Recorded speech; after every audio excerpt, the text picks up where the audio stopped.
जैसा कि आपको मालूम है 20 अप्रैल का दिन है। शमसी तारीख के एतबार से कायनात के आका व मौला रूही फ़िदा मुहम्मद रसूलुल्लाह सल्लल्लाहु तआला अलैहि वसल्लम के इस कायनात पे जलवा फ़िगन होने की तारीख़ है। और मैं ये कहता हूँ, आज की तारीख़ की खुशी सिर्फ मुसलमानों का हक़ नहीं, पूरी इंसानियत का हक़ है। वो रसूल सिर्फ मुसलमानों के नहीं हैं, पूरी इंसानियत के लिए आए हुए हैं। इसीलिए कुरान ने ये नहीं कहा वमा अरसलनाका इल्ला रहमतल लिल मुमिनीन, बल्कि कुरान ये कहता है वमा अरसलनाका इल्ला रहमतल लिल आलमीन। महबूब, हमने आपको सारे जहानों के लिए रहमत बनाया है, सिर्फ मोमिनों के लिए नहीं। इसीलिए एक हिंदू शायर ने कहा था, और वहीं से हम शुरू कर रहे हैं, इश्क गर हो जाए तो चारा नहीं, इश्क गर हो जाए तो चारा नहीं, मोहम्मद पे सिर्फ मुसलमान का इजारा तो नहीं।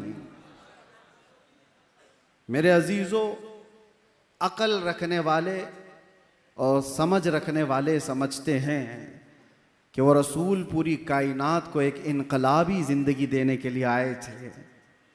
इसीलिए गौर व फिक्र से मेरे आका की सीरत पढ़ने वाले यूं कहते हैं, सुबह तैबा में हुई बटता है बाड़ा नूर का, सदका लेने नूर का आया है तारा नूर का, आई नई हुकूमत सिक्का नया चलेगा, आलम में रंग बदला सुबह शबे विलादत। जिसने बहुत करीब से मेरे आका को देखा वो कहता है कि पूरी कायनात में अगर रंग बदला है तो वो मीलाद मुस्तफ़ा की बरकत से बदला है। आज का दिन मनाना ये रज़ा अकेडमी, सुन्नी जमीयतुल उलमा या सुन्नी बिलाल मस्जिद का ही हक नहीं है, और ना ही इस इलाके या किसी खित्ते के मुसलमानों के ऊपर ये फरीज़ा है, बल्कि आज का दिन हर उस बेवा को खड़े होने का है जिसको मेरे आका ने इज्जतें अता की है। आज का दिन हर यतीम का दिन है जिसको मेरे आका ने कंधों पर बिठा करके इज्जत अता की है। आज का दिन उन कमजोरों के लिए है जिनके सहारा मेरे मुस्तफ़ा सल्लल्लाहु अलैहि वसल्लम बनकर तशरीफ लाए। आज का दिन बूढ़ों का है, आज का दिन बेवाओं का है, आज का दिन फकीरों का है, आज का दिन पूरी कायनात की उन बच्चियों का है जिनको पैदा होते ही जिंदा दरगोर किया जाता था। औरतों की इज्जत देने वाला रसूल आज के दिन आया है, बेवाओं को शरफ बख्शने वाला रसूल आज के दिन आया है।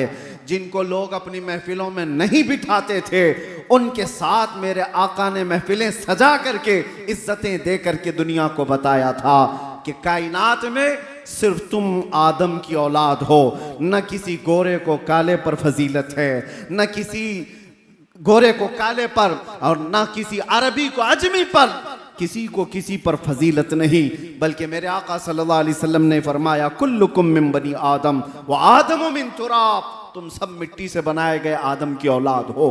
पूरी कायनात को यकसा बनाने वाला, इक्विलिटी का हकीकत में दर्स देने वाला वो रसूल आज के दिन तशरीफ लाया है। आज पूरी कायनात को चाहिए था कि उस रसूल पाक सल्लल्लाहु तआला अलैहि वसल्लम का वो दिन मनाते।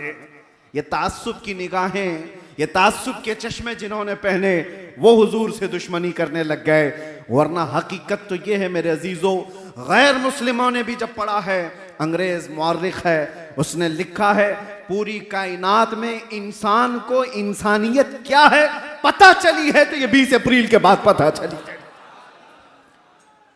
ये हमने नहीं कहा, अंग्रेजों की लिखी हुई तारीख है। उस रसूल पाक सल्लल्लाहु तआला अलैहि वसल्लम के आने के बाद एक दो मैदान में नहीं, दुनिया के हर मैदान में इनकलाब आया।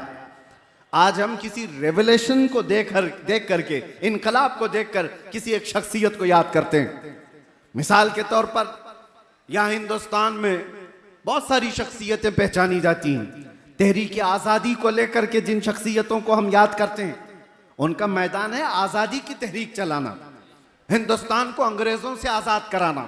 उनकी शख्सियतें मशहूर हैं, सब जानते हैं। वो हिंदुओं में भी है, मुसलमानों में भी है, क्रिश्चियनों में भी है। तो वो तहरीक आज़ादी उनका एक मैदान था, उसके वो इनकलाबी थे। कुछ वो लोग हैं जो जिहालत से निकाल करके इल्म के मैदान में एक इनकलाब लाने की कोशिश करते रहे। कुछ वो हैं जो बादशाहत को खत्म करके डेमोक्रेसी को लाना चाहते थे, जमहूरियत को, वो उनकी इनकलाबी शख्सियत है। कुछ वो हैं जो कम्युनिज्म को लाए। दुनिया का एक एक मैदान है जिसमें उन्होंने इनकलाब लाया। ये सिर्फ कायनात में तने तनहा मोहम्मदुर रसूलुल्लाह की जात है जो पैदा होने से लेकर कब्र में जाने तक इंसान की हर जरूरत में इनकलाब लाकर दिखाया। जब मेरे आका मदीने में तशरीफ लाए थे तो सिर्फ 6 लोगों को लिखना आता था, सिर्फ 6 लोग कलम पकड़ना जानते थे। 10 साल के बाद जब मेरे आका दुनिया से तशरीफ ले जा रहे थे तो 80,000 लोगों को लिखना आ चुका था। इल्म का इनकलाब इस दुनिया में इससे बड़ा कौन लाया है? मेरे अजीजों, एक सहाबी हैं, इनकलाब की बात आई है तो कहते हैं, या रसूल अल्लाह सल्लल्लाहु तआला अलैहि वसल्लम, ज़माने जाहिलियत की हमारी 2 चीज़ें ऐसी हैं जिसको याद करके हमें हंसी भी आती है और रोना भी आता है। कुछ बातें ऐसी हैं जिनको याद कर हम हंसते हैं, कुछ बातें ऐसी हैं जिनको याद कर हम रोते हैं। उस सहाबी ने जब ये कहा, मेरे आका सल्लल्लाहु तआला अलैहि वसल्लम पूछते हैं, कौन सी बातें जिस पर तुम रोते हो और जिस पर तुम हंसते हो? वो सहाबी कहते हैं, हंसने की बात तो ये है कि हमें अक्ल व शऊर नहीं, हमको किसने पैदा किया और हमारा राज़िक कौन है, हमारा खालिक कौन है, इसका शऊर नहीं था। तो हमने अफवाहों पर यकीन करते हुए अपने अपने खुदा बना लिए थे। आटे के खुदा बनाते थे और आटे का खुदा बनाकर सफ़र में भी लेकर के चलते थे। तवज्जो चाहता हूँ। और वो सहाबी कहते हैं, जब रास्ते में कभी खाना ख़त्म हो जाता तो हमारे खुदा का कभी हाथ तोड़ के खा लेते थे। आटे का तो था, खाने की चीज़ थी। कभी पैर तोड़ के खाते और ज़्यादा भूख लगे तो गर्दन भी तोड़ के खा लेते थे। वो खुदाओं के साथ ये हश्र करते थे। वो सहाबी कहते हैं, आज जब हमें ये बात याद आती है तो हंसी आती है कि हम जिसकी इबादत करते हैं उसी को तोड़ के खाते भी थे। और दूसरी बात वो सहाबी कहते हैं, या रसूल अल्लाह सल्लल्लाहु अलैहि वसल्लम, वो बातें जो याद करके हमें रोना आता है। वो कहते हैं, मेरे खुद की 5 बेटियां पैदा हुई हैं और हर बेटी को मैंने कब्र खोद करके दफन कर दिया। आखिरी बेटी बड़ी हो गई थी। मेरे सफ़र में जाने के वक्त, मैं तिजारत के सफ़र पर था, मेरी बीवी ने बताया नहीं और बेटी पैदा हो गई। माँ कैसे मारे? 4 बेटियों को तो मैं पैदा होते ही गर्दन मरोड़ कर ख़त्म कर चुका था। 5वीं थोड़ी बड़ी हो चुकी थी मेरे आने के बाद। फिर जब मुझे पता चला 5वीं भी बेटी है तो अब तो वो पहचानने लग गई थी। लेकिन मेरा दिल इतना सख्त था कि मैं उस पहचानने वाली और मुझे बाप कहकर पुकारने वाली बेटी को भी घसीटता हुआ ले गया और उसकी चीखों को नहीं सुना। कब्र खोदा और उसको जिंदा मैंने दफन कर दिया। उसकी चीखें मेरे कान को आज भी अंदर गूंजती हुई नजर आती हैं।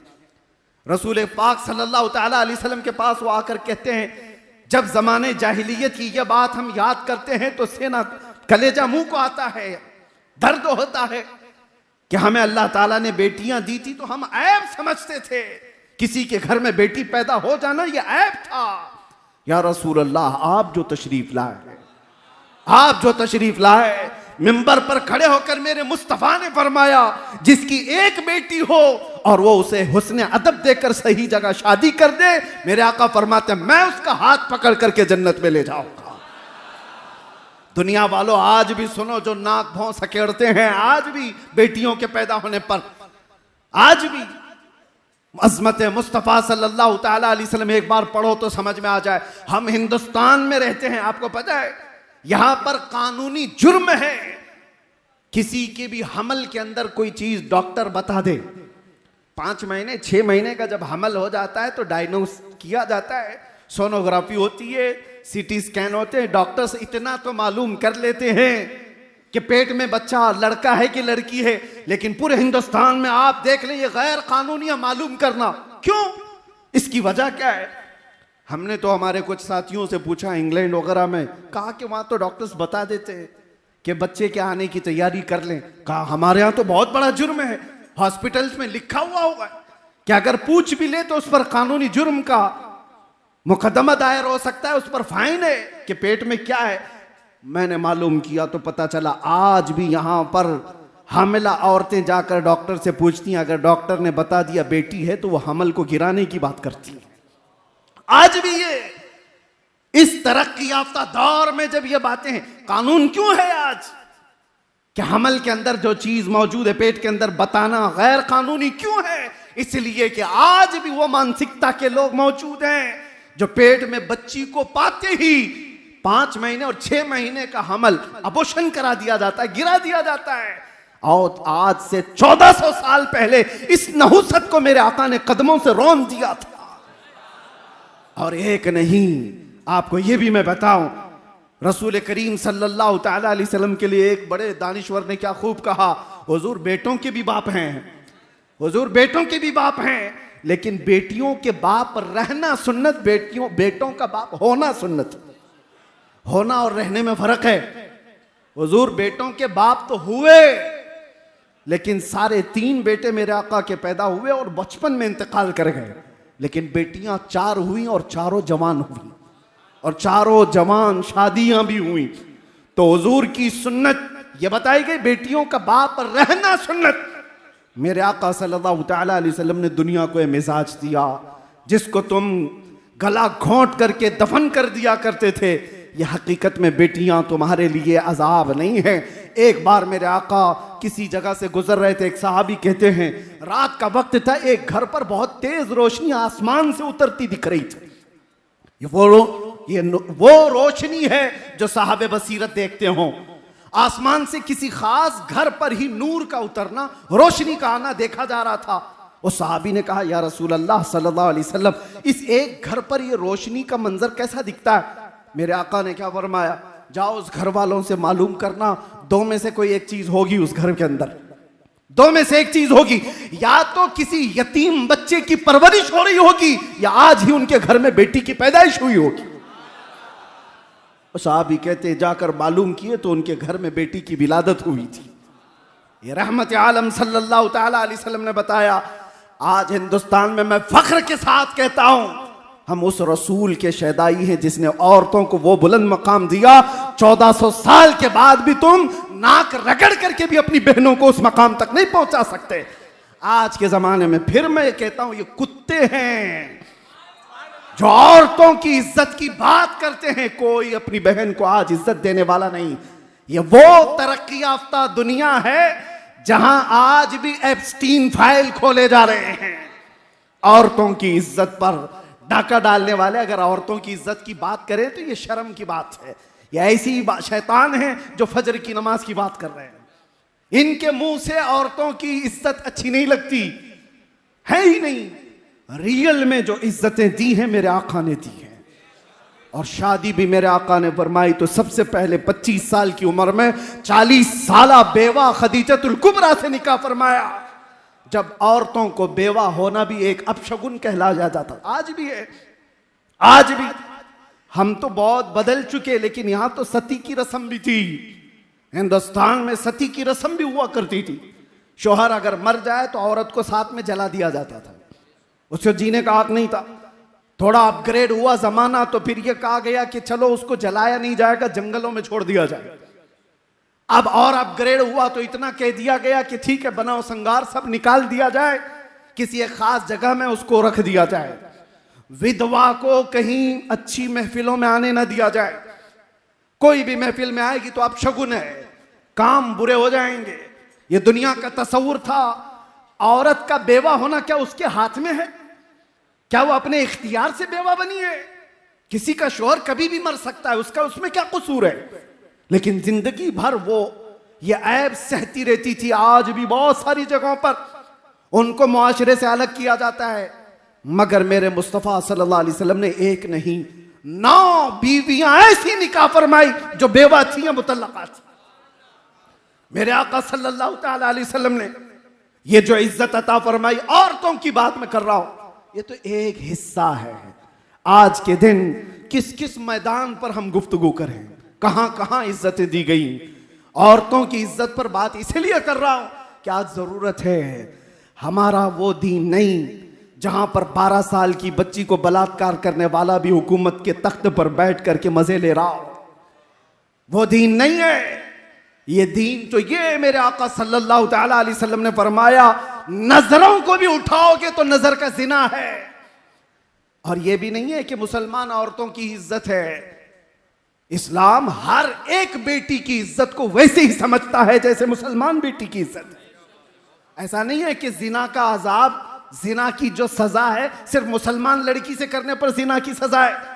किसी भी घर की बेटी के साथ अगर किसी ने ज्यादती की तो सजा वही है, वो चाहे हिंदू की बेटी हो, चाहे वो यहूदी की हो, चाहे ईसाई की बेटी हो।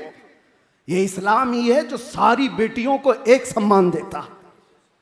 यहां पर तफरीक नहीं है, इज्जतों की बात आए और मुसावात का दर्स देने वाला वो रसूल आज के दिन तशरीफ लाया है। औरतों को तो चाहिए था कि आज के दिन मेरे आका सल्लल्लाहु ताला अलैहि वसल्लम की अजमत के नारे लगाती। ये वो औरतें हैं जो आज भी 5 जेवर सब औरतों के यहाँ अक्सर पाए जाते हैं ना, देखे होंगे आप, गले में नेकलेस, दोनों हाथों में चूड़ियां, दोनों पैरों में पायल, तकरीबन सब औरतें पहनती हैं। तारीख आप पढ़ करके देखो, यूनान की उस वक्त की पॉश हुकूमतें भी और पहले के दौर की हुकूमतें भी ये मीटिंग करती थी औरत को इंसान समझा जाए कि नहीं समझा जाए। और उस दौर में बाज लोगों ने कहा कि ठीक है ये इंसान है, लेकिन इसको साथ में अगर कहीं ले जाना है बाजार में तो 5 जंजीरें पहनाकर, एक गले में, 2 हाथों में और 2 पैरों में 5 जंजीरें डाल करके औरत को बाजार ले जाया जाता था। औरत की यह हैसियत थी। मेरे मुस्तफा सल्लल्लाहु अलैहि वसल्लम ने इन जंजीरों को तोड़ा और उन जंजीरों को औरतों की जेवर बना दिया गया है। शक्ल तो बाकी है लेकिन जंजीर नहीं है। औरतों को इज्जत इस कायनात पर जिसने दिया है वो मेरे मुस्तफा ने अता किया है, रसूल करम सल्लल्लाहु ताला अलैहि वसल्लम ने अता किया है। अजीजा ने गिराम वक़ार, आज इसलिए भी मैं बात कर रहा हूं कि 2 चीजें बहुत बड़ी सख्त हैं दुनिया में, औरत और दौलत। इस पर कंट्रोल अक्सर लोग खो जाते हैं, यहीं से तो गुमराही आती है। इन 2 चीजों की लिमिटेशन मेरे आका ने जो तय की है वो कितनी बेहतरीन है। मदीने की एक यहूदी औरत है, चिट्ठी लिखती है अबू बकर सिद्दीक रज़ियल्लाहु ताला अन्हु जब खलीफा वक्त हैं, कहा कि मैं मदीना छोड़कर यमन जाना चाहती हूँ मेरे खानदान के पास, मुझे यहाँ सेफ नहीं लगता, सब मुसलमान हैं, मैं जाना चाहती हूँ। सिद्दीक अकबर ने उसका रास्ता नहीं रोका, कहा कि ठीक है जा सकती है, लेकिन तन्हा औरत है, कौन जाए इसके साथ। 2 जवान सहाबा को साथ में कर दिया कि यमन तक इस खातून को पहुंचा कर क्या हो। अब वो औरत और डर गई।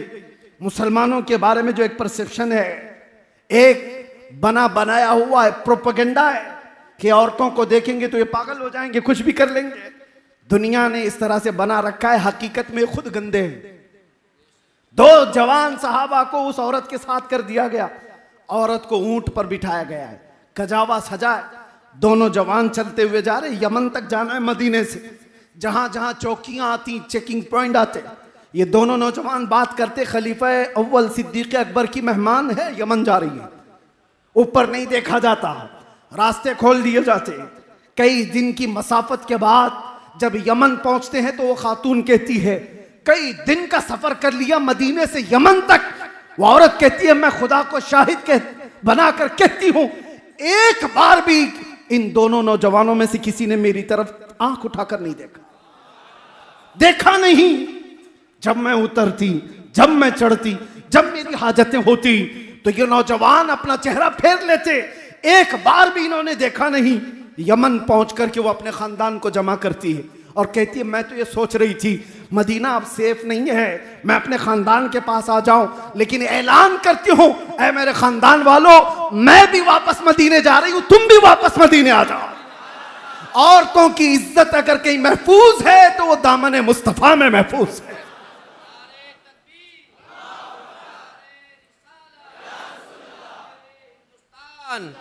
मेरे अजीजों, ये सिर्फ और सिर्फ बेटियों की बात जहां तक है, ये इनकी इज्जतों की बात, हदीसें पढ़ो आपको पता चले।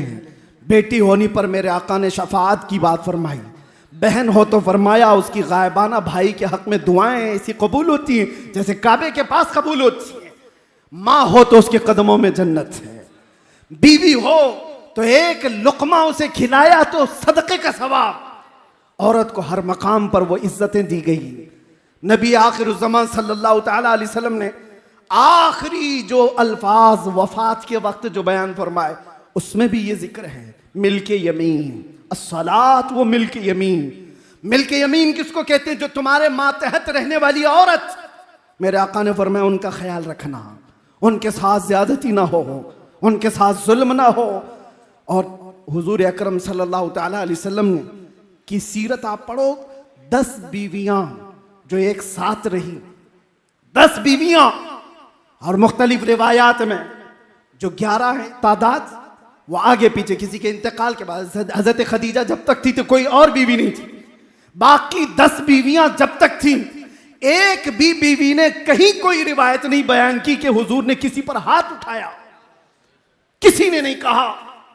हुजूर पाक सल्लल्लाहु तआला अलैहि वसल्लम ने सख्त मिजाज के साथ उनको तकलीफ दी हो? कभी नहीं।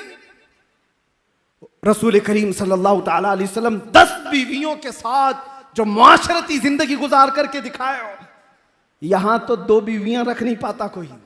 और वैसे भी हमारे ऊपर इल्जाम है कि 4 वाले हैं, मियाँ एक नहीं संभलती, 4 की बात की है।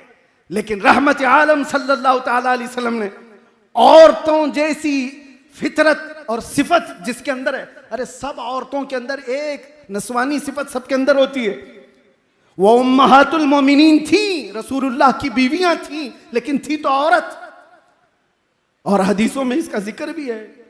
हजरत आयशा की बारी में हुजूर सल्लल्लाहु तआला अलैहि वसल्लम उनके घर हैं, हजरत ज़ैनब दूसरी बीवी हैं, उन्होंने गोश्त का एक ऐसा सालन बनाया जो हुजूर को बहुत पसंद था। उन्होंने सोचा आज मेरे घर में हुजूर तो आएंगे नहीं, बारी आयशा के घर है। थोड़ा सा सालन उन्होंने अपनी खादिमा को दे करके भेजा, आयशा के घर रसूलुल्लाह सल्लल्लाहु अलैहि वसल्लम, ये सालन हुजूर को पसंद है, पहुंचाओ। औरत होती है, खादिमा लेकर के आई। हजरत आयशा ने पूछा ये कहां से आया?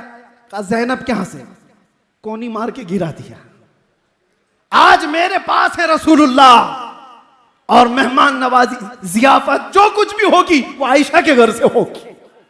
मुख्तसर सी ये छोटी मोटी बातें हैं, औरतों के अंदर तो होती ही हैं। अरे 2 के दरमियान मसावात करना एक बड़ा चैलेंज होता है। मेरे मुस्तफा ने 10 बीवियों के साथ मसावात करके कायनात को दिखाया। ये कौन कर सकता है? जो रहमत आलम हो। ये वही कर सकता है जो रियलिटी में कहता भी हो और करता भी हो। दुनिया को औरतों के हुकूक बताने वाला खुद कभी बीवी ना रख सकता हो, और वो दुनिया को पाठ पढ़ा रहा है औरतों की इज्जतों के लिए। एक बात आप समझ करके चले, इस्लाम रियलिटी की बात करता है, हकीकत की बात करता है। औलाद की बात जहां तक आए, मुस्तफ़ा करीम सल्लल्लाहु तआला अलैहि वसल्लम ने औलाद के लिए जो फरमाया, और उसके अलावा मसावात की जहां तक बात आए, मैं कुल मिलाकर के आज के दिन की एक अजमत बताऊं। आज के दिन बहुत सारे इनकलाब आए, इल्म का इनकलाब, इंसानों के उरूज और इर्तिका का इनकलाब, जिहालत से निकालने का इनकलाब, बुराइयों से बाज लाने का इनकलाब। अरे वो सहाबा जो ईमान लाने से पहले उनके हालात ये थे कि वो शराब नोशी और क़िमारबाजी में फख्र करते थे। 50-50 साल पुरानी शराब जमा करके पीने का रिवाज था। 50 साल पुरानी शराब नशा ज्यादा करती है, लेकिन एक फरमाने रसूल था जिसने उनकी जिंदगियां बदल डाली। हजरत अनस कहते हैं, मैं कहबा खाने में लोगों को शराब प्यालों में भर करके दिया करता था। एक शाम ऐसी आई कि मदीने में ऐलान हुआ, अल्लाह के रसूल ने फरमाया मुसलमानों आज से शराब हराम हो गई। सिर्फ ऐलान हुआ, जैसे ही आवाज गूंजी मदीने की गलियों में, जिसके हाथ में प्याला था वो वहीं से पटक दिया, जिसके घर में मटका था उसने तोड़ दिया। वो एक दिन था मदीने की सारी नालियां शराब से बह रही थी। एक फरमाने रसूल ने उनकी जिंदगियां बदल डाली। इनकलाब, मेरे अजीजों, यहां रुक करके मैं इस इनकलाब पर थोड़ी सी बात और करना चाहूंगा। वो सहाबा से आपकी मोहब्बत है या नहीं? हम अहले ईमान है, उस सहाबा से हमारी मोहब्बत। उस रसूल से मोहब्बत ना होती तो यहां आते भी नहीं आप। उस रसूल से आपको बेपनाह मोहब्बत है। आज अगर मैं कहूं, हर बच्चा हर जवान ये कहने को तैयार है, उस नामूसे मुस्तफा पर तुम क्या दोगे? चंदे की बात नहीं, गर्दनें देने को तैयार है। ये लब्बैक यूं ही नहीं कहा जाता। लब्बैक का मतलब होता है हम हाजिर हैं या रसूल अल्लाह, हम हाजिर हैं या रसूल अल्लाह। बताओ किस चीज से तुम हाजिर हो? जान से, अपनी तमाम चीजों से हाजिर हो। लेकिन एक बात मैं पूछना चाहता हूं, जो कौम अपने नबी से इतनी मोहब्बत करती हो, जान देने के लिए तैयार है, हुजूर पर मर मिटने को तैयार है, हर सितम हर मुसीबत गवारा करने को तैयार है, उस कौम के अंदर अगर नशा आम हो चुका है तो ये बहुत बड़ी फिक्र की बात है। जिस चीज को मेरे आका कायनात से खत्म करने आए, आज उनकी उम्मत उस चीज को रिवाज कैसे दे सकती है? हैरत की बात है मेरे अजीजों, मुसलमान और नशा दो ऐसी चीजें हैं जैसे दिन और रात।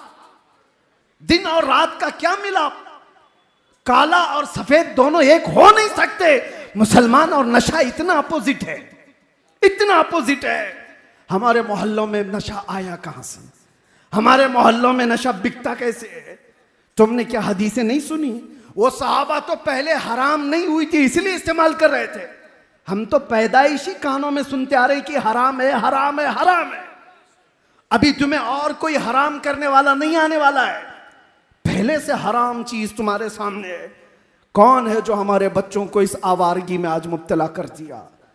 अगर इश्क रसूल राई के दाने के बराबर भी तुम्हारे सीनों में है तो मेरे अजीजों, नशा उठाना तो दूर की बात, तुम देखना भी गवारा नहीं करते। तुम्हारे सरों पर जिसकी इज्जत लगी हुई है वो मेरे मुस्तफा की है। दुनिया तुम्हें तुम्हारे नाम से नहीं, मेरे नबी के नाम से पहचानती।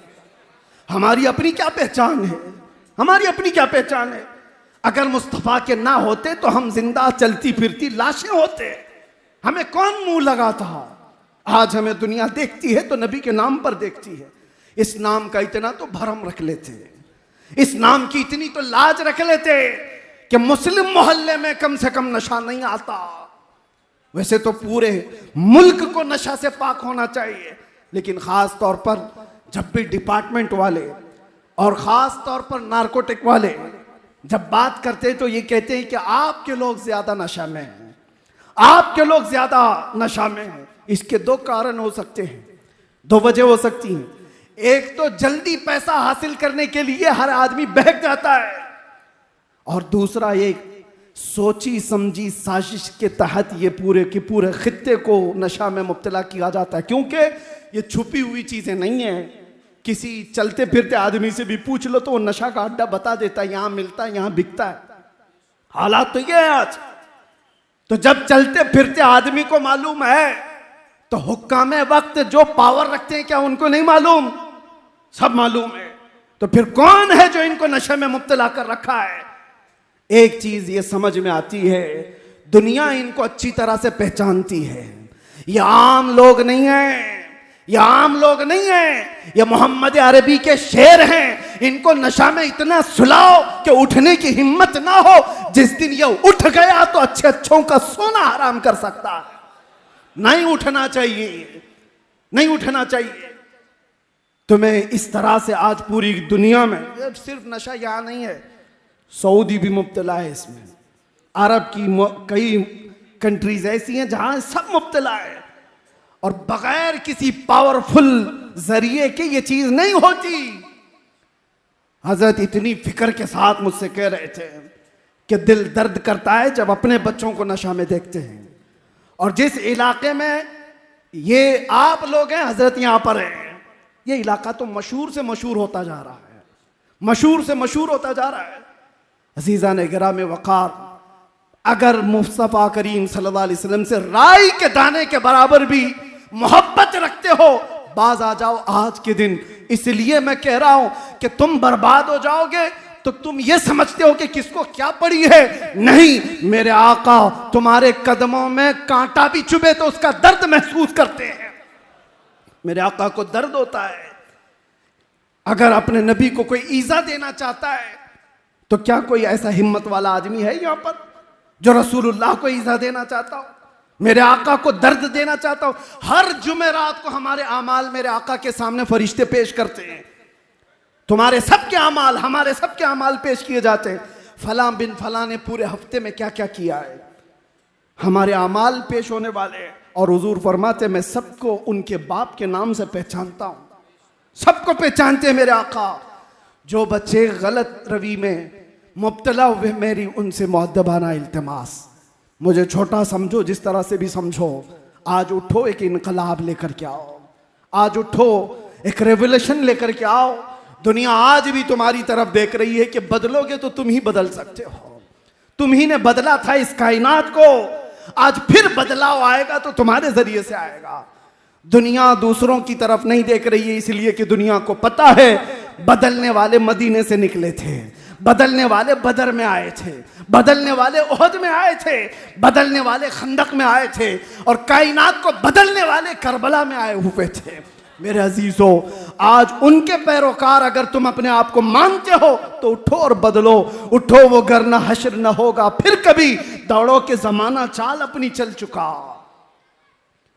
और फिर मुसावात की बात जहां तक मैं करना चाहता हूं, रसूल पाक सल्लल्लाहु ताला अलैहि वसल्लम ने जिन लोगों को उठाया था, एक शायर क्या खूब कहता है, एक अरब ने आदमी का बोलबाला कर दिया, खाक के जर्रों को हमदोश सुरैया कर दिया। खुद न थे जो राह पर औरों के हादी बन गए, क्या नजर थी जिसने मुर्दों को मसीहा कर दिया।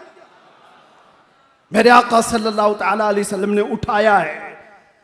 आज के दिन की जो सबसे बड़ी बात मैं कह रहा था वो ये, 20 अप्रैल को वो रसूल तशरीफ लाया है जिसने इंसानों को उनकी हकीकत से आशना कराया है।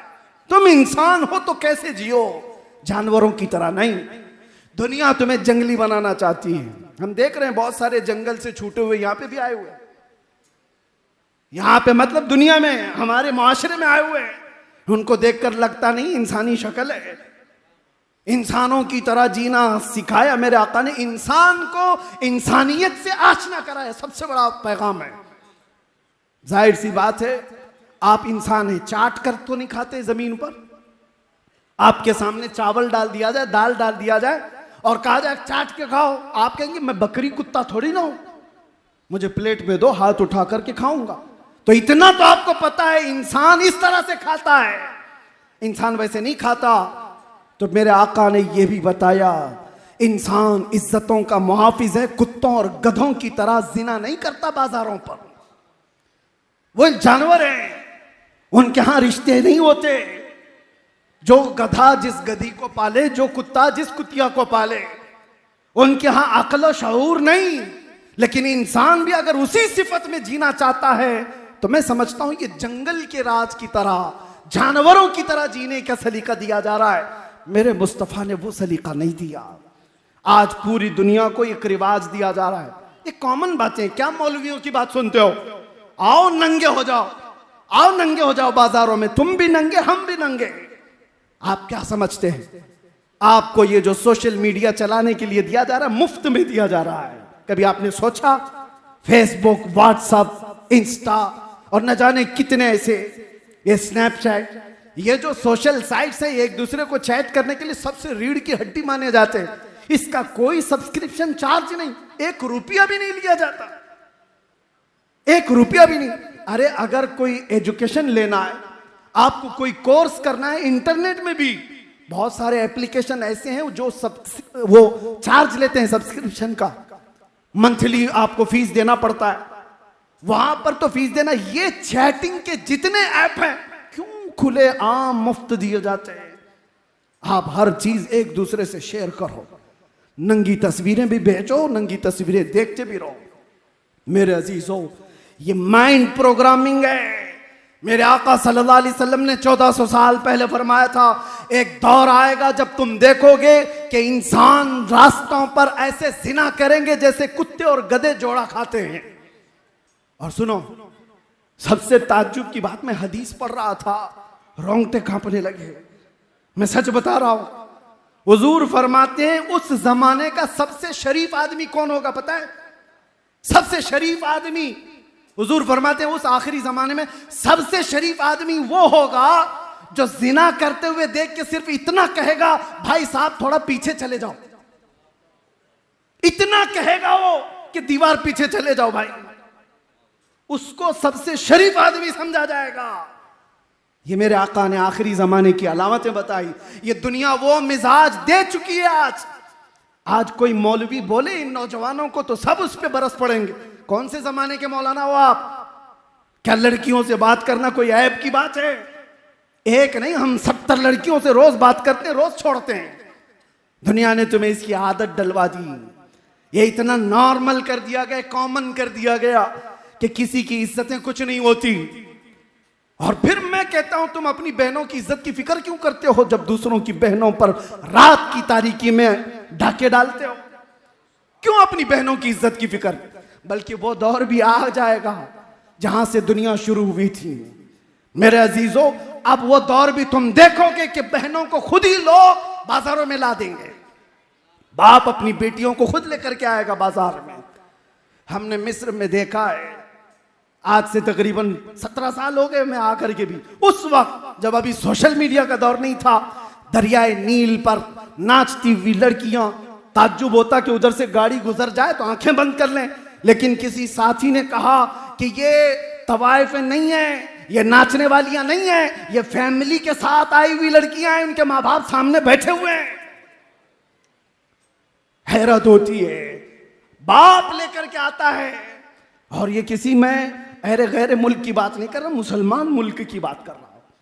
हमने बगदाद में, इराक में भी ये सारे हरकतें होती हुई देखी हैं कि अब जमाना नंगा हो जाएगा। और इस तरह से तुम्हें आज मशहूर कर दिया गया कि तुम नेकियों को सुनना भी नहीं चाहते। आज कोई भी मौलाना कहे तो उसको फौरन बंद कर दो। अरे इसका मत सुनो। कोई चुटकुले सुनाने वाला हो, शादियों की बात करने वाला, औरतों की बात करने वाला, उसको वायरल करो, खूब सुनो उसको। मजेदार मुफ्ती है, मजेदार मौलवी है। लेकिन तुम्हें जिना से अगर कोई रोके, तुम्हारी आंखों की पाबंदी की बात करे, पुराने ख्यालात वाला आदमी है। अजीजा ने गिरामी, आपसे मैं ये कहता हूं, तुम जिस इस्लाम की बात करते हो वो इस्लाम नहीं है। ये मेरे आका का इस्लाम तो ये था, मेरे आका का इस्लाम तो ये था कि नबी पाक सल्लल्लाहु ताला अलैहि वसल्लम के सहाबा जिस मुआशरे में रहते बरसों हो जाते, उन्होंने भाभियों को नहीं देखा था। बरसों हो जाते, अपने सगे भाई की औरत को नहीं देखा। और आज हम जिस इस्लाम की बात कर रहे हैं, अभी अगर नारा लगाओ कोई भी इस्लाम जिंदाबाद, तो देखो छत गूंजने लग जाए, दीवारें गूंजने लग जाए। इस्लाम जिंदाबाद क्या मस्जिद में जिंदाबाद? तुम्हारी शादियों की महलों में क्या हो गया इस्लाम को? कहां है इस्लाम? तुम्हारी बीवियों पर इस्लाम जिंदाबाद नहीं, तुम्हारी बेटियों पर इस्लाम जिंदाबाद नहीं, तुम्हारी माओं पर इस्लाम जिंदाबाद नहीं। हम किसी शादी में जाने से अब घबराने लग गए, डरने लग गए। अक्सर ऐसा होता है, हम अपनी शक्ल शबाहत देखते, या ये उलमा भी होते होंगे, मियाँ हमको पर्दा करके जाना पड़ता है, बाकी पर्दे वाली तो सब खुले होती हैं। मर्दों को, उलमा को पर्दे में लेके जाया जाता है क्योंकि यह सब नंगी है।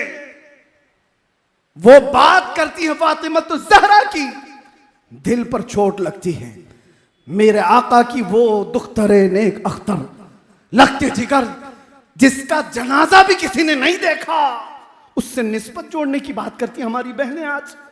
और हद तो ये है, उस रसूलुल्लाह की बेटी के पर्दे का हाल ये है, हदीस मुबारका है, क़यामत के दिन लोग तो नंगे उठाए जाएंगे, लेकिन उस महशर के मैदान में भी एक आवाज आ रही होगी फरिश्तों की तरफ से, या अहले महशर गद्दू अबसारकुम फइन्न फातिमा बिन्त मोहम्मद तमर्रु इलल जन्ना। ऐ महशर वाले, अपनी आंखें नीची कर लो, मोहम्मद की बेटी फातिमा जन्नत की तरफ जा रही है। उस दिन भी ऐलान होगा। और हमारी औरतें उनसे निस्बत जोड़ने की बात करती हैं। ये बेहयाई का दौर। आज इस इनकलाबी दिन पर मेरा ये पैगाम है, मेरे आका सल्लल्लाहु अलैहि वसल्लम ने जिस नुक्ते पे हमें छोड़ा था, आओ उस नुक्ते पर। मेरे आका करीम सल्लल्लाहु ताला अलैहि वसल्लम दुनिया से जाने से पहले एक मर्तबा ऐसा हुआ कि रोए मेरे आका ने। हुजूर से सैयदना अबू बकर सिद्दीक ने पूछा, या रसूल अल्लाह सल्लल्लाहु अलैहि वसल्लम, गम किस बात का? मेरे आका फरमाते हैं, भी मेरे पास दुनिया आई थी, उसने कहा मेरा मालो मता ले लो, मैंने ठुकरा दिया। दुनिया ने कहा मेरा हुस्न जमाल कबूल कर लो या रसूल अल्लाह, एक से एक लड़कियां आपकी खिदमत में होंगी। हुजूर फरमाते मैंने ठुकरा दिया, मुझे तेरे हुस्न जमाल की भी हाजत नहीं, तेरे दौलत और माल की भी नहीं, तो दुनिया मुझे ये कह करके गई, या रसूल अल्लाह आज आपने मुझे ठुकराया, लेकिन आपके बाद आपकी उम्मत ऐसा नहीं कर सकेगी, वो मुझे ले लेगी, मेरे हुस्न और जमाल में मसरूफ हो जाएगी, मेरे दौलत और माल में गर्क हो जाएगी। हुजूर फरमाते दुनिया की इस बात ने मुझे रुला दिया, दुनिया की इस बात ने मुझे रोने पर मजबूर किया। मेरे आका सल्लल्लाहु तआला अलैहि वसल्लम को अगर गम था तो इसी दौर का था ये, जब उम्मत मेरे आका की तरफ देख भी नहीं रही। आज साल में एक मर्तबा क्या हम जलसा करके उस नबी रहमत का हक अदा कर सकते हैं? उस कायनात के आका और मौला की खिदमात का हक अदा कर सकते हैं? जिंदगी भर सज्जे शुक्र अदा करने के बाद भी मेरे मुस्तफा के निकले हुए आंसू के कतरे का भी हक पूरी उम्मत नहीं अदा कर सकती, पूरी उम्मत नहीं अदा कर सकती। जो ना भूला हम गरीबों को रजा, याद उसकी अपनी आदत कीजिए। आज मेरा पैगाम सिर्फ ये मैं दर्द दिल के साथ कहता हूं, दुनिया तुम्हें देख रही है और मेरे नबी के नाम से देख रही है, और आज तुम यहां पर कहते हो मुझे देख करके मैं जो चीखता चिल्लाता हूं, मेरे ऊपर बड़ी पाबंदियां जो कुछ भी लगाने की कोशिशें की जा रही, इसलिए कि जज्बात का मुकर्रिर बना, इसलिए सिर्फ कि लोग हुजूर की शान रिसालत में भौंकने लग गए।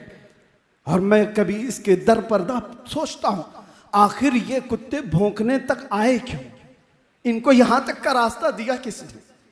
मेरे आका को इन्होंने देखा नहीं, हुजूर को समझा नहीं, सोशल मीडिया उठा करके नबी को गालियां देने लग गए।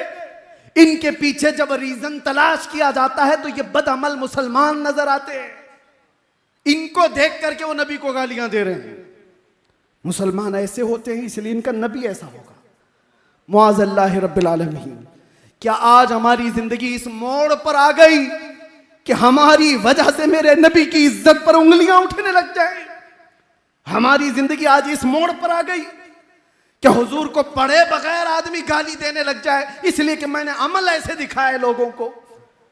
शराब की बोतल हमारे हाथ में आ गई, नशे के अड्डे पर मैं बैठा, ताश के पत्ते हमारे गलियों में, तो दुनिया फिर ये समझने लगी कि मोहम्मद का पैगाम यही था। दुनिया तुम्हें देख करके नबी को पहचानती है, वो पढ़ती नहीं है, देख करके समझती है। हर जमाने में मुसलमान अपने नबी का तर्जुमान रहा है, एम्बेसडर रहा है। बदलो अपनी जिंदगी को, और अगर आज ना बदले तो वो दिन इंतजार करो जब खबर में रखे जाओगे। बुजुर्गों ने फरमाया फरिश्ते सवाल करेंगे तेरा रब कौन है, तेरा दीन क्या है। तीसरा सवाल मेरे नबी को दिखा कर कहेंगे। अक्सर अइम्मा ने कहा कि रसूलुल्लाह कब्र में आएंगे, कब्र में तशरीफ लाएंगे, तुम्हारा यकीन है या नहीं? मेरे आका हुजूर कब्र में आएंगे, यकीन है? बुजुर्गों ने फरमाया वो वक्त भी आएगा ए मुसलमान, संभल जा, जिस वक्त तीसरा सवाल फरिश्ते हुजूर को दिखाकर पूछ रहे होंगे इनके बारे में क्या कहता था। बुजुर्गों ने फरमाया हुजूर अपना चेहरा फेर लेंगे और कहेंगे खबरदार मेरी तरफ देखना मत। हुजूर अगर फरमा दिए या रसूल अल्लाह, अगर तुमसे जो मुंह छुपाऊं तो करूं किसके सामने? क्या और किसी से तवक्को नजर की है? मुझे बताओ नौजवानों, जिस वक्त कब्र में मेरे आका अपना चेहरा फेर ले और कहे मेरी तरफ मत देखना, इसलिए कि दुनिया में तुझे किसी और का चेहरा पसंद था, बात मेरी करता था, काम किसी और के। हुजूर को लब्बैक लब्बैक लब्बैक कहकर पुकार रहा है, और फिर गलियों में तेरे तमाशे क्या है? तू अगर नबी का नहीं बन सका तो कब्र में किस चीज के इंतजार में जाएगा इस दुनिया से? और फिर याद रखना, हुजूर ने अगर चेहरा फेर लिया तो पूरी रहमत खुदा हमसे फिर गई। रहमत खुदा जिससे रूठ गई उसका क्या होगा? फिर ना खबर है उसकी, ना हशर है। हशर में भी कोई उसका मावा मलजा नहीं रहेगा। इसीलिए मुझे बार बार घूम फिर करके उसी बात पर आना पड़ता है। बरेली के इमाम ने हमारे दिलों पर उंगली रख करके कहा था, आज ले उनकी पनाह, आज मदद मांग उनसे, कल ना मानेंगे कयामत में अगर मान गया। वहां तो सब मानेंगे, सब मानेंगे। आज ले उनकी पनाह और आज मदद मांग उनसे। और रसूल रहमत सल्लल्लाहु अलैहि वसल्लम है जो गिरतों को उठाने के लिए आए हुए थे, दुनिया को एक आज का पैगाम मैं ये भी देना चाहता हूँ, ऊंच नीच की बात करने वाले, कास्टिज्म की बात करने वाले, हमारे यहाँ कोई कास्टिज्म नहीं है। बिरादरियां बनी होंगी ये पहचान के लिए, और कुरान में अल्लाह ताला ने फरमाया वजअलनाकुम शुऊबन व क़बाइल लितआरफू, तुम आपस में एक दूसरे को पहचान सको इसलिए तुम्हारे अंदर कबीले बने, खानदान बने। ये नहीं कि तू नीच है मैं ऊंच हूं, ये नहीं है कि तू अंसारी है ये मंसूरी है और ये पठान है और ये खान है, इसका इससे नहीं हो सकता उसका इससे नहीं हो सकता। कबीले इसलिए नहीं बने, एक दूसरे के तारुफ के लिए बने, एक दूसरे की पहचान के लिए बने। अब सुनो, मैं हदीस रसूल बताता हूं, दुनिया आज तक ये फर्क नहीं मिटा पाई। हमारे यहां भी आज कल को देखना जनगणना होगी तो उसमें भी कास्ट पूछी जाएगी, कास्ट को बरकरार रखना है। क्यों एक इंसान नहीं हो सकता कोई? सारे इंसान पैदा होने का तरीका एक ही है, मां और बाप से, लेकिन इनको इस तरह कास्ट में बदल कर रख दिया जाता है। आज जो हमें मसावात का दर्स देना चाहते हैं, मैंने गुजरात की सरजमीन पर कई लोगों के दुख सुने, ऐसे नहीं जो मुजरिम हैं, ऐसे लोग जो डिपार्टमेंट में आला ऑफिसर हैं, पढ़ लिख करके वो ओहदे पर आ गए, लेकिन वो कहते हैं हमारी बिरादरी छोटी है तो हमें आज भी गांव का मुखिया खटिया पे भी बैठने नहीं देता, चाहे मेरे स्टार लगे हुए। ये हालात बना दिए गए, मैं किसी का नाम लेकर नहीं कर, आज भी ये कास्टिज्म का जो भूत सवार है, कई जगहों पर जाकर देखो, छूत छात आज भी छूत छात से जूझ रहा हुआ ये मुआशरा। मेरे मुस्तफ़ा की बारगाह में आओ, अल्लाहु अकबर। मदीने तैयबा में एक साहबी हैं ज़ाहिर बिन हराम रदी अल्लाह ताला अन्हु, सब्जी बेचा करते थे, सब्जी फरोश थे और गांव से सब्जी लाकर मदीने में बेचते थे। सूरत की अच्छी नहीं थी, लोग जो है दूर हटते थे, फटे पुराने कपड़े पहनकर आते, पसीना जिस्म में रहता। आमतौर पर किसान लोग अपनी किसानी करते करते थक जाते हैं। इसी तरह ज़ाहिर बिन हराम थे, बाजार में सब्जी बेच रहे हैं, अचानक पीछे से कोई आया और आंखों पर हाथ रख दिया, पूछा पहचानो कौन है? ज़ाहिर बिन हराम वो कहते हैं इस पूरे भरे मदीने में मुझे कोई छूता नहीं, अगर मेरे चेहरे पर कोई हाथ रखा है तो वह आमिना का लाल ही होगा। बगैर किसी ताखीर के कहा ये मोहम्मद रसूलुल्लाह के हाथ हैं, और फिर अपने जिस्म को हुजूर के जिस्म से टच करने लग गए, लगाने लग गए। ऐसा नहीं कि मेरे आका हटने लग गए, हुजूर ने भी अपना जिस्म उनको लगा दिया। और उसके बाद हुजूर ने ऐसे ही मदीने की गलियों में बाजार में जहां ये खड़े थे ऐलान किया, कौन है जो मेरे गुलाम को खरीदेगा? ज़ाहिर बिन हराम कहते या रसूल अल्लाह, मुझ जैसे बदसूरत को कौन खरीदेगा? लोग तो मुझे टच भी नहीं करते, आप मुझे बेचने की बात कर रहे हैं।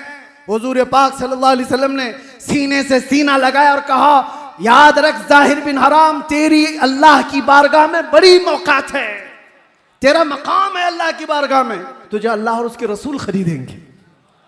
गुलामों को जिसने हाथों से उठाया है, और आपको पता है फतेह मक्का के दिन एक बहुत अलग है। फतेह मक्का आपने सुना होगा, तकरीरों में हो किताबों में।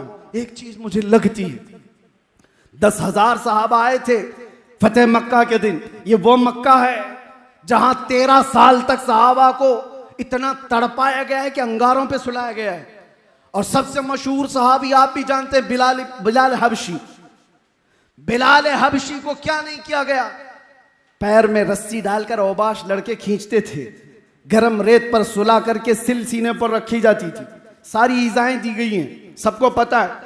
10,000 सहाबा के साथ 6 साल के बाद जब मेरे आका वापस मक्का में आए, अब ताकत तो पावर किसका था? पावर रसूलुल्लाह के हाथ में, ताकत और आज की सल्तनत हुजूर के पास है। सारे मक्का में लोग भागे भागे फिर रहे थे जान बचाकर, क्योंकि उन्हें मालूम था, और सहाबा भी जोश में आए हुए थे। ये वो मक्का के कुफार और मुशरिकीन हैं जिन्होंने रसूलुल्लाह के दांत मुबारक भी शहीद की। ये वो लोग हैं जिन्होंने अमीर हमजा का कलेजा छबाया है। ये वो लोग हैं जिन्होंने सूली पर चढ़ा करके हमारे सहाबा को मुसला किया है, कान नाक आंख काटे। बद्र देखा, उहद देखा, खंदक देखा, उसके बाद सबर कहां से आता। लेकिन फतेह मक्का जिस दिन हुई, मेरे आका तशरीफ लाए, साहबा कह रहे थे कि आज तो बदले का दिन है, गोश्त के छितड़े उड़ाने का दिन है। हुजूर ने उसको बदल करके कह दिया। साहबा कह रहे थे अल यौम यौमुल मलहमा, हुजूर ने फरमाया अल यौम यौमुर रहमा, आज के दिन रहम करने वाला दिन है। इज़हबू अंतुम तुलका, जाओ तुम सबके सब आजाद हो। एक साहबी आए, कहा या रसूल अल्लाह, सबको यकीन नहीं हो रहा है, कहाँ जाएंगे सब। हुजूर ने फरमाया जो मेरे दादा अब्दुल मुत्तलिब के घर में जाएगा वो अमान में है। फिर हुजूर ने फरमाया जो अबू सुफियान के घर में जाए वो अमान में है, जो हरम में आए वो अमान में है। कई घरों का हुजूर ने नाम बताया। अब ये वाकया बताने का जो मेरा मकसद है, सुनो तो बच्चों। आखिर में एक सहाबी पूछते हुए आए कि बहुत सारे हरम में नहीं आ पा रहे, बहुत सारे अब्दुल मुत्तलिब के घर नहीं जा पा रहे, बहुत सारे अबू सुफियान के घर नहीं जा पा रहे, उनके लिए कोई अलग पैगाम है। अल्लाह अकबर। अब मेरी इस गुफ्तगू का मतमह नजर, मकसूद नजर, हुजूर ने ऐलान फरमाया किसी रास्ते पर एक डंडा लगाकर झंडा गाड़ो बिलाल हबशी के नाम का, बिलाल के नाम का झंडा। कहा कि ये क्या होगा। कहा जो इस झंडे के नीचे आएगा उसको अमान दी जाएगी। अरे वहां सिद्दीक अकबर भी थे, फारूक आजम भी थे, उस्मान गनी, हैदर कर्रार, बड़े अजिल्ला साहबा हैं। लेकिन फतेह मक्का के दिन एक झंडा बिलाल हबशी के नाम का लगाया गया और कहा गया आ जाओ, इसके नीचे जो आएगा वो अमान। दुनिया को मेरे आका ने बताया जिसको तुम पैरों में डाल करके खींचते थे रस्सियां, जिसको सीने पर सिल रख करके इज़ाएं देते थे, आज तुम्हें अगर अपनी जान बचानी है तो उसके झंडे के नीचे आना होगा। और तुमने जिसको गुलाम गुलाम गुलाम कहा था, आज वो तुम्हारी जानों का मुहाफिज झंडा लेकर खड़ा है। गुलामी से मेरे आका ने नजात दी थी। ये इसीलिए मैंने शुरू में कहा खाक के जर्रों को जिसने हमदोश सुरैया कर दिया। रसूल करीम सल्लल्लाहु तआला अलैहि वसल्लम ने इंसानियत की बराबरी का जो ऐलान फरमाया, आप देखें।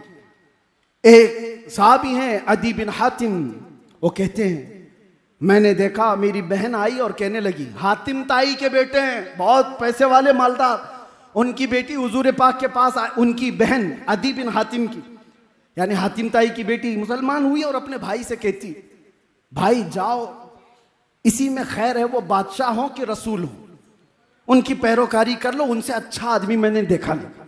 अदी बिन हातिम कहते हैं मैं आया, देखा, उस वक्त क्या बात देखी, तवज्जो चाहता हूं। रसूल पाक सल्लल्लाहु तआला अलैहि वसल्लम महफिल में मदीने की एक पागल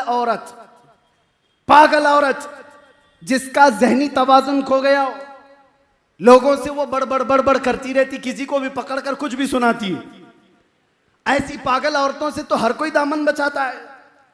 वो औरत करीब आती गई और महफिल में आकर के कहा कि ए अल्लाह के रसूल, मैं आपसे बात करना चाहती हूं। पागल औरत है, मेंटल केस जिसका है। और सहाबा बचाने लग गए, हटो। रसूलुल्लाह सल्लल्लाहु अलैहि वसल्लम से सहाबा कहते हैं या रसूल अल्लाह, ये बदजुबान औरत है, कुछ का कुछ बोल जाती है, कहीं आपकी शान में ये बदजुबानी ना करे, नाज़ेबा कलमात ना कहे। हुजूर ने सहाबा से क्या कहा जानते हो? हटो, उसे आने दो, मुझे पता है मदीने में कोई उसकी नहीं सुनता, अगर मैं भी ना सुनूं तो वो किसको सुनाए। वो रहमत आलम आए थे सुनने के लिए, और वो पागल औरत हुजूर को उठा ले जाती है।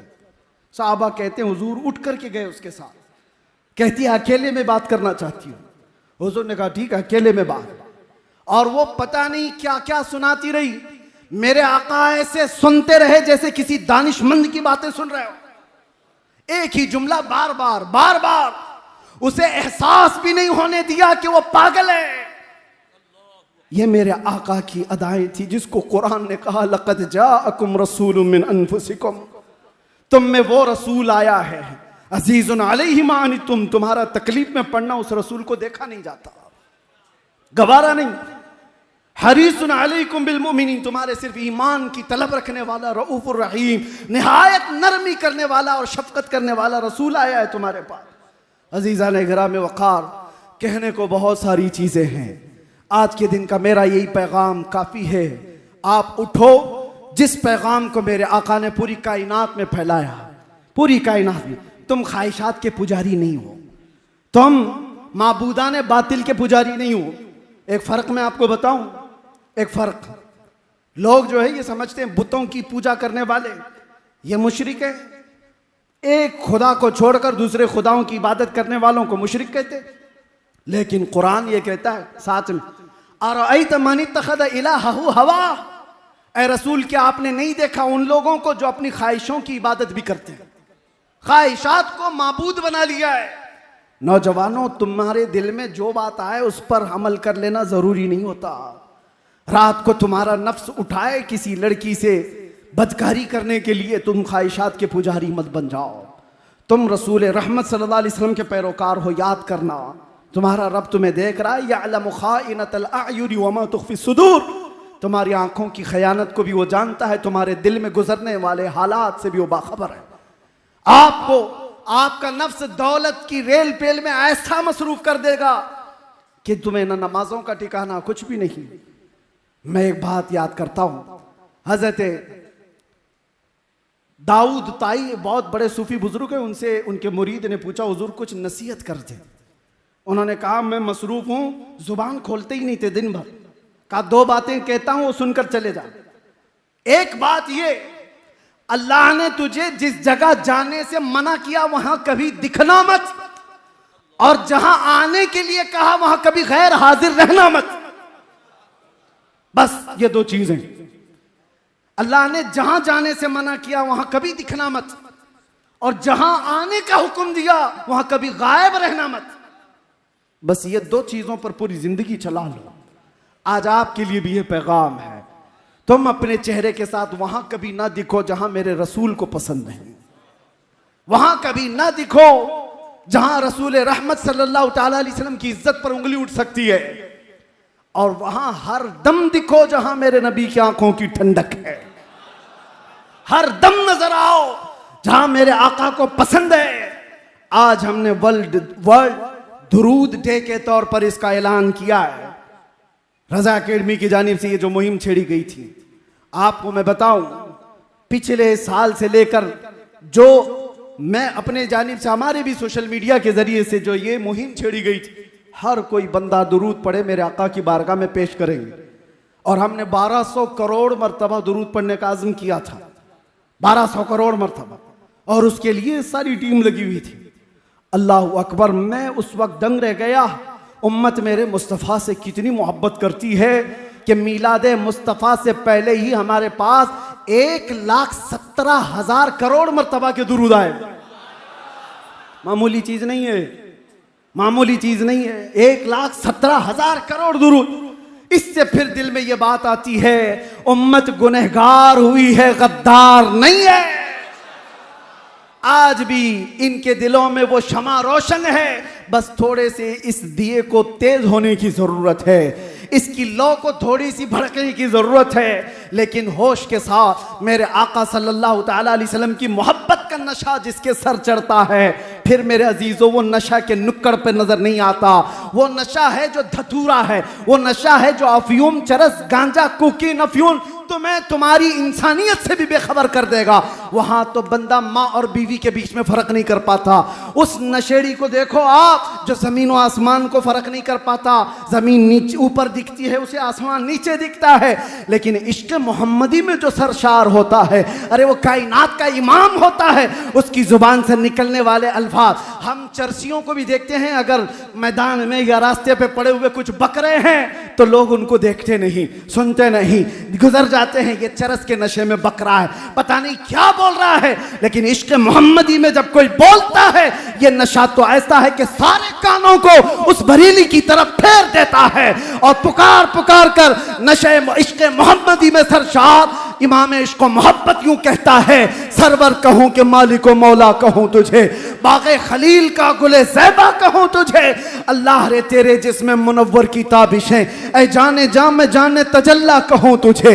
उसकी आंखों में कोई और जलवा दिखता ही नहीं, जो दिखता है वो सिर्फ अपने महबूब का जलवा दिखता है। मैं तुम्हें दावत देता हूँ वो नशा तो कर लो एक बार कि जहां नजर उठाओ ये कहने पर आमादा हो जाओ। सर ताब कदम है तने सुल्तान समन फूल, लब फूल दहन फूल सकन फूल बदन फूल। वल्लाह जो मिल जाए मेरे गुल का पसीना, मांगे न कभी इत्र न फिर चाहे दुल्हन फूल। क्या बात रजा उस चमनिस्तान करम की, जहरा है कली जिसमें हुसैन और हसन फूल। और जब लुटाने की बात आए तो एक नशेड़ी को भी हमने देखा, वो माँ के गले से चैन खींच करके अपना नशा तैयार करता है, वो बहन को चाकू मार करके भी पैसे चुराता है। लेकिन इश्क मोहम्मदी में जो सरशार होता है, अल्लाह अल्लाह, वो क्या कुछ नहीं लूटा था। अरे यूं कहता है, या रसूल अल्लाह क्या पेश करूं आपके लिए, जमीन व जमा तुम्हारे लिए, मकीनो मकान तुम्हारे लिए, चुनीनो चुना तुम्हारे लिए, बने तो जहां तुम्हारे लिए। आका सिर्फ इतना ही नहीं, दहन में जुबान तुम्हारे लिए, बदन में है जान तुम्हारे लिए। हम आए यहां तुम्हारे लिए, उठे भी वहां। वो इश्क मोहम्मदी में सरशार किसी को मानता ही नहीं। वो कहता है तो सिर्फ यही कहता है, इसालत कुल, इमारत कुल, इमामत कुल, विलायत कुल, सियादत कुल खुदा के यहाँ तुम्हारे लिए। ये ताजो कमर, ये शम्सो कमर, ये बागो शजर, ये बरगो शजर, ये तैगो सिपर, ये ताजो कमर, ये हुक्म रवां तुम्हारे लिए। जिना में चमन, चमन में समन, समन में फबन, फबन में दुल्हन, सजाए मिहन पे ऐसे या मनो अमा तुम्हारे लिए।